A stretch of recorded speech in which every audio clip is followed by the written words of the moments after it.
كيف مولاتي لا يعنيك؟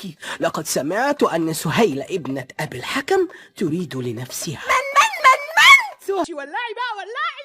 تلك الممصوصة عود الخيزران الناشف. هي بقى أنا اللي ما تجيش صباع في حضراتي.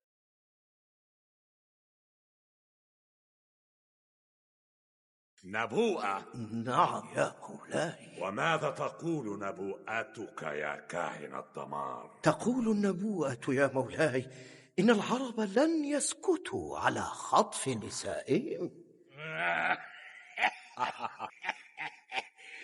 دعهم يأتون إلينا وسوف نغرقهم في البحر، وإذا جاءوا من البر فإن أفيالي ستسحقهم. ولكنها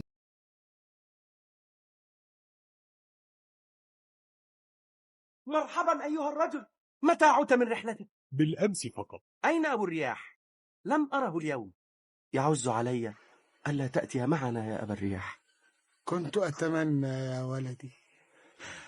يقولون إنك تجاوزت 100 يا أبا الرياح، هل هذا صحيح؟ الصحيح أنك ستنتصر يا ابن القاسم. ستنجو يا عمرو،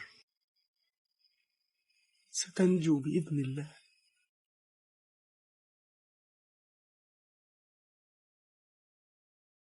مش بقولك أفكارك معفنة؟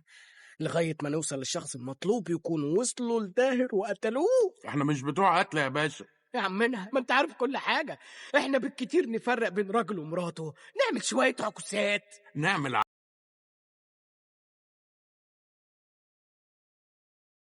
طب واحنا مالنا بيها دي على وش جواز، ولازم نقنعها انها تتجوز محمد ابن القاسم. حرام عليك يا اخي. حرمت عليك عشتك. يلا بص، وانت تلبس الخدامة الكبيرة وانا هلبس السنيورة الصغيرة.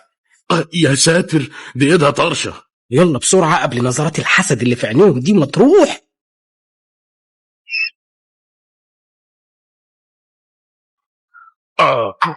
ماذا حدث؟ ابدا يا مولاي، تعثرت فقط. ومالك سمنش كده واخشنا صوته. انها اسكتي باتي بقى. ألا تسمعين يا مولاتي؟ أسمع ماذا؟ موسيقى الاحتفالات يا مولاتي في الخارج. واو، أية احتفالات؟ البصرة كلها تحتفل بعودة البطل. أي بطل؟ ابن عمك العزيز الغالي محمد ابن القاسم. ليه يا ابن عم؟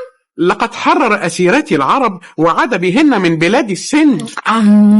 ما تجيب حتة بلاد السند؟ أسيرات العرب؟ أية أسيرات؟ صبر من عندك يا رب. اهو تعالي بصي بصي.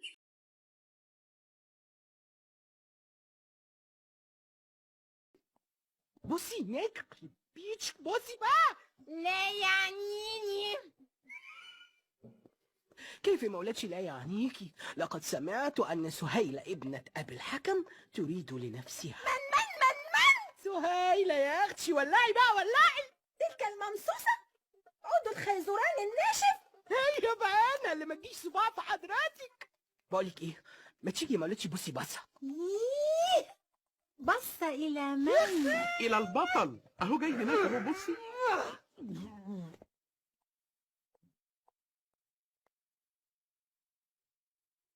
إنه الحجاج وأبي. وكمان عمشة.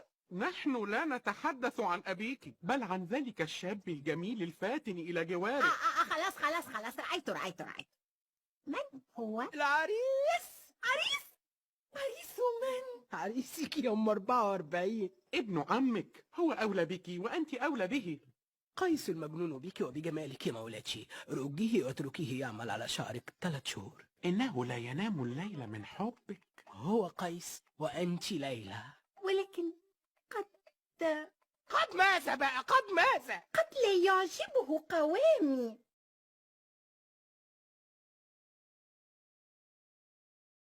أنا ابنة ملك قصة، وهي مملكة صغيرة ببلاد السندستان. حمدا لله على سلامتك. هل دخلوا أرمائيل بالفعل؟ نعم يا أميرتي، بعد حصار دام 3 أشهر.